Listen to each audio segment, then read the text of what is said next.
ইরানের পর ইসরায়েলের টার্গেটে পাকিস্তান। ইরান ইসরায়েল যুদ্ধের প্রেক্ষাপটে পাকিস্তানের অবস্থান, সামরিক ক্ষমতা এবং ইরানের সঙ্গে তাদের সম্পর্ক একটি জটিল কিন্তু গুরুত্বপূর্ণ বিষয়। পাকিস্তান ইরানকে পুরোদমে সাহায্য করলে ইসরায়েলের জন্য বড় ধরনের বিপদ হবে। পাকিস্তান কৌশলগতভাবে কখনোই ইসরায়েলকে স্বীকৃতি দেয়নি। ফিলিস্তিন ইস্যুতে পাকিস্তান বরাবরই মুসলিম বিশ্বের অবস্থানকে সমর্থন করে এসেছে। ফলে যদি ইরান এবং ইসরায়েলের মধ্যে পূর্ণাঙ্গ যুদ্ধ বেঁধে যায়, তাহলে পাকিস্তান কূটনৈতিকভাবে ইরানের পাশে দাঁড়াতে পারে, যদিও সরাসরি সামরিক জোটে অংশ নেওয়ার সম্ভাবনা কম। পাকিস্তান একটি পারমাণবিক শক্তিধর দেশ এবং তাদের সামরিক বাহিনী দক্ষ এবং অভিজ্ঞ, বিশেষ করে স্থল এবং বিমান বাহিনী। তবে পাকিস্তানের নিজস্ব অভ্যন্তরীণ নিরাপত্তা চ্যালেঞ্জ, অর্থনৈতিক দুর্বলতা এবং সীমান্তে ভারত ও আফগানিস্তান ইস্যু থাকায় তারা কোনো তৃতীয় পক্ষের সঙ্গে সহজেই সরাসরি যুদ্ধে জড়িয়ে পড়তে চাইবে না। কিন্তু গোয়েন্দা তথ্য, অস্ত্র এবং সীমিত সামরিক পরামর্শের মাধ্যমে ইরানকে সাহায্য করতে পারে। যদি পাকিস্তান তার সামরিক, কৌশলগত এবং প্রযুক্তিগত শক্তি দিয়ে ইরানকে পূর্ণমাত্রায় সাহায্য করে, তবে ইসরায়েল এক জটিল এবং বহুস্তরীয় বিপদের মুখোমুখি হবে। পাকিস্তান একটি পারমাণবিক শক্তিধর রাষ্ট্র এবং তাদের সেনাবাহিনী দক্ষ ও অভিজ্ঞ। অন্যদিকে ইরান মধ্যপ্রাচ্যে দীর্ঘদিন ধরে ইসরায়েল বিরোধী অবস্থানে সক্রিয়। এই দুই দেশের জোট গঠিত হলে ইসরায়েলের বিরুদ্ধে এক শক্তিশালী সামরিক বল গঠিত হবে, যা ইসরায়েলের প্রতিরক্ষা নীতিকে হুমকির মুখে ফেলবে। পাকিস্তান যদি ইরানকে উন্নত ড্রোন, ব্যালিস্টিক মিসাইল এবং সাইবার যুদ্ধের সহায়তা দেয়, তবে ইসরায়েল আকাশ প্রতিরক্ষা, বিদ্যুৎ এবং যোগাযোগ অবকাঠামো মারাত্মক ক্ষতিগ্রস্ত হবে।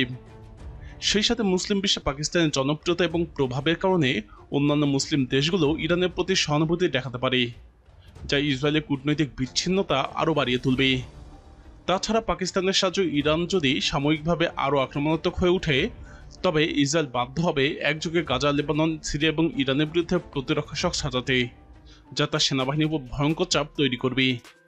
সব মিলিয়ে পাকিস্তান যদি ইরানের পাশে পুরোপুরি দাঁড়ায়, তবে ইসরায়েলের জন্য এক গভীর কৌশলগত সংকট বয়ে আনতে পারে।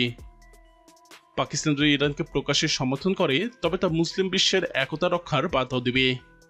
বিশেষ করে ইসরায়েলের বিরুদ্ধে মুসলিম জনগণের আবেগকে পাকিস্তান ব্যবহার করতে পারে তার কৌশলগত অবস্থান শক্তিশালী করার জন্য।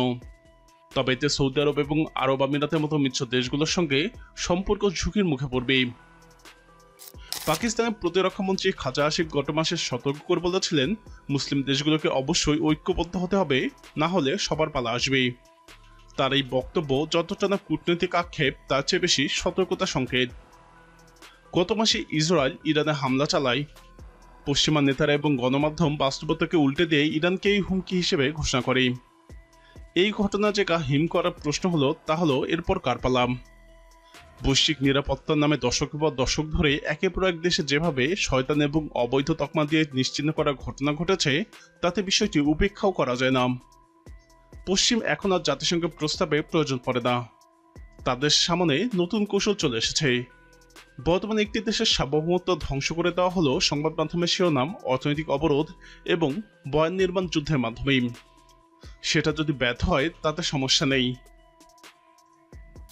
ইসরায়েল যেভাবে আগাম ধারণা বশবর্তী হয়ে ইরানের উপর হামলা করছে, সেভাবে হামলার ন্যায্যতা তৈরি করা যাবে। এবারে অন্তত ইসরায়েলের প্রধানমন্ত্রী বেঞ্জামিন নেতানিয়াহুকে একটা কৃতিত্ব দেওয়া যেতে পারে। তিনি মুখ ফসকে সত্যটা বলে দিয়েছেন। দশকের পর দশক ধরে সতর্ক করে আসছিলেন যে বেয়ারা মুসলিম দেশের শাসকগুলো পারমাণবিক অস্ত্র তৈরির সক্ষমতা অর্জন করতে পারেন। এর আগে ইরাককে বোমা মেরে ধ্বংস করা হয়েছে, লিবিয়াকে নিরস্ত্র করা হয়েছে, এখন ইরানকে গলা চেপে হত্যার চেষ্টা করা হচ্ছে। আর পাকিস্তান, এটাই শেষ সীমান্ত। তা এই কারণে নয় যে পাকিস্তান সবাইকে আক্রমণ করছে, বরং এই কারণে যে পশ্চিমা এবং জায়নবাদী আধিপত্যের বিরুদ্ধে পাকিস্তান কৌশলগত, মতাদর্শগত এবং প্রযুক্তিগত প্রতিরোধের প্রতীক। এই যুক্তি এখন ক্রমেই জনপ্রিয় হয়ে উঠেছে। সম্প্রতি ভারত টাইমস অফ ইন্ডিয়ার একটি প্রতিবেদনে ব্যাপকভাবে ছড়িয়ে পড়েছে। সেখানে বলা হয়েছে, পাকিস্তান এমন আন্তঃমহাদেশীয় ক্ষেপণাস্ত্র তৈরি করছে যেটা আমেরিকা পর্যন্ত পৌঁছাতে সক্ষম। কোনো নিশ্চিত প্রমাণের দরকার নেই, শুধু ইঙ্গিতেই সন্দেহ ছড়ানোর জন্য যথেষ্ট। এটা 2001 সাল নয়।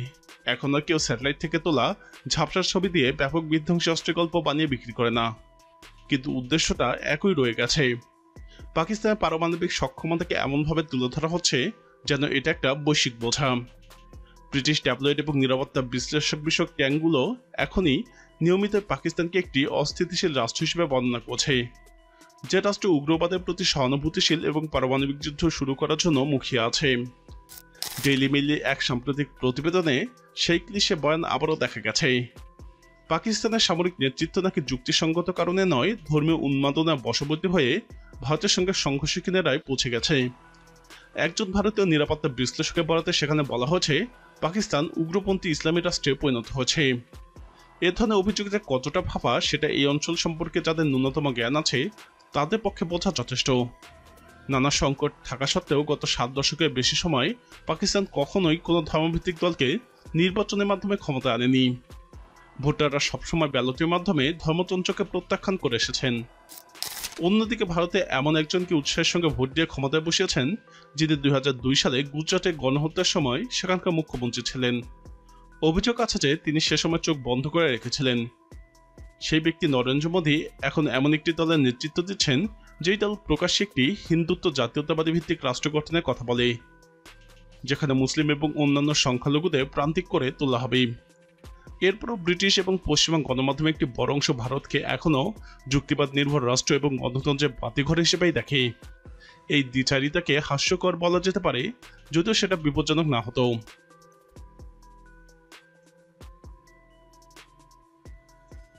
গত এপ্রিলে পেহেলগামে হিন্দু তীর্থযাত্রীদের উপর ট্র্যাজিক হামলার পরবর্তী ঘটনা প্রবাহ গুরুত্বপূর্ণ প্রভাব রেখেছে। সেই ঘটনায় পাকিস্তানের সম্পৃক্ততার কোনো বিশ্বাসযোগ্য প্রমাণ না দিয়েই সীমান্ত পার হয়ে সামরিক অভিযান শুরু করে ভারত। পশ্চিমা সংবাদ মাধ্যম অনেকটাই দিল্লি বয়ানকে প্রশ্নাতীতভাবে গ্রহণ করে। এর বিপরীতে পাকিস্তানি কর্মকর্তাদের বৈরিতাপূর্ণ সাক্ষাৎকারের মুখোমুখি হতে হয়। সন্ত্রাসবাদ ইস্যুতে তার আবারও কাঠগড়ায় তোলা হয়। এই চিত্রায়ন হতাশাজনকভাবে নিয়মিত চিত্রে পরিণত হয়েছে। এখানে আরও একটি অঘোষিত এবং অবৈধ যুক্তি আছে, সেটি হলো জাতীয়তাবাদী হিন্দুত্ববাদ, যেটা যতই সহিংস হোক না কেন সেটা কারো রাজনৈতিক পছন্দ হিসেবে চিত্রায়িত করা হবে।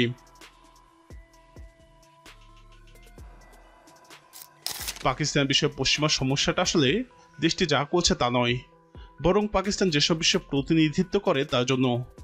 পাকিস্তান একটি ইসলামী প্রজাতন্ত্র, একটি পারমাণবিক শক্তিধর দেশ এবং চীনের মিত্র। বর্তমান বিশ্ব ব্যবস্থায় এই তিনের সম্মিলিতই হলো চূড়ান্ত বিপদসীমা। এছাড়াও পাকিস্তান ইরানের প্রতিবেশী, তাই ইসরায়েল এবং ভারত একযোগে পাকিস্তানের বিরুদ্ধে একটি হামলা চালাতে পারে। প্রিয় দর্শক, পাকিস্তান যদি ইরানকে সাহায্য করে কিংবা পাকিস্তানের উপরে যদি আঘাত আনে, তাহলে এই অঞ্চলের পরিস্থিতি কেমন হতে পারে? আপনার মতামত কমেন্টে জানান। মধ্যপ্রাচ্য এবং দক্ষিণ এশিয়া ভূরাজনীতি নিয়ে আরও জানতে আমাদের চ্যানেলটি ভিডিও ট্যাব থেকে ঘুরে আসুন। এই ভিডিওটি ভালো লাগলে লাইক বাটনে ক্লিক করুন। ভিডিওটি আপনার বন্ধুদের সাথে শেয়ার করে তাদেরকেও ভিডিওটি দেখার সুযোগ করে দিন।